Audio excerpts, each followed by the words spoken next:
महाड नगरपरिषद निवडणुकीदरम्यान झालेल्या मारहाण प्रकरणातील आरोपी विकास गोगावले अखेर महाड पोलिसांसमोर शरण आलाय। मंत्री भरत गोगावले यांचा मुलगा विकास गोगावले गेल्या जवळपास 1.5 महिन्यांपासून फरार होता। महाडमध्ये मतदान सुरू असताना प्रभाग क्रमांक 2 मध्ये मोठा राडा झाला होता।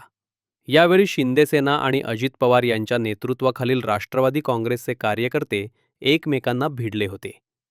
या राड्यादरम्यान विकास गोगावले याने अजित पवार गटाच्या कार्यकर्त्यांवर हल्ला केला होता। या घटनेनंतर महाड पोलिसांनी विकास गोगावले आणि इतर कार्यकर्त्यांवर कलम 307 जीवे मारण्याचा प्रयत्न नुसार गुन्हा दाखल केला होता। गुन्हा दाखल झाल्यापासून विकास गोगावले फरार होता। काल सुनावणी दरम्यान न्यायालयाने याबाबत तीव्र शब्दात नाराजी व्यक्त केली। न्यायालयाने म्हटलं की राज्याचे मुख्यमंत्री इतके हतबल आहेत का की ते आपल्या मंत्रिमंडळातील मंत्र्याच्या मुलावर कारवाई करू शकत नाहीत?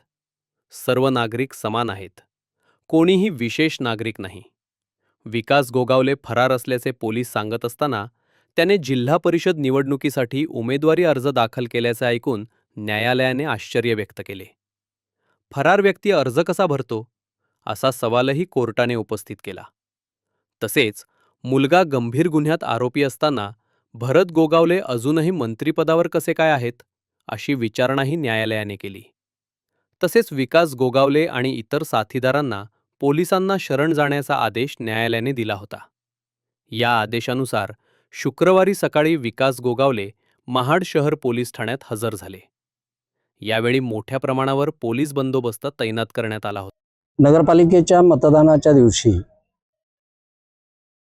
महाड शहरामध्ये भांडण मारामारीच्या संदर्भामध्ये जे 2 गुन्हे महाड शहर पोलीस स्टेशनला दाखल झालेले होते, त्याच्यापैकी गुन्हा रजिस्टर नंबर 179 जो होता, त्या 179 मधल्या 8 आरोपींनी आज आत्मसमर्पण केलेलं आहे।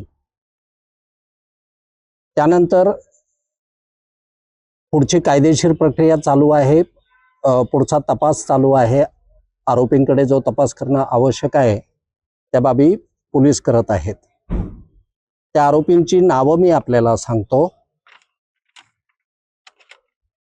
विकास गोगावले, महेश गोगावले, विजय मालुसरे, प्रशांत शेलार, धनंजय मालुसरे, वैभव मालुसरे, सूरज मालुसरे आणि सिद्धेश शेख अशा 8 जणांनी आत्मसमर्पण केलेलं आहे।